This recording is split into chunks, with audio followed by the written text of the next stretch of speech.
আমরা কিছুই করতে পারিনি আল্লাহ, রমজান মাসে আমরা কিছুই করতে পারি নাই। আমাদের মতো গুনাহগারকে আল্লাহ তুমি সেই কাতারে শামিল করো। পুরো রমজানে আমরা আমাদের গাজার ভাইদের জন্য কিছুই করতে পারি নাই, একটা টাকা সদকা পাঠাতে পারি নাই, ওদেরকে এক বেলার খাবার দিতে পারি নাই।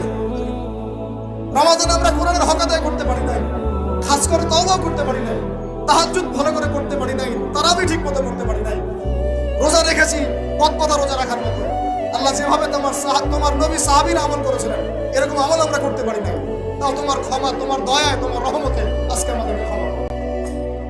এবং এই শিক্ষাগুলো থেকে আমাদেরকে ভবিষ্যতে তৌফিক দান করো, যাতে করে আমরা তোমার রেজামন্দির মতো করে জীবনযাপন করতে পারি, গুনাহমুক্ত জীবনযাপন করতে পারি, ইসলামের জন্য একদম জান মাল সময় উজাড় করে দিনের খেদমত করতে পারি। দিন ইসলামকে আল্লাহ পাকের জমিনে আমরা দুর্বল থাকতে দিব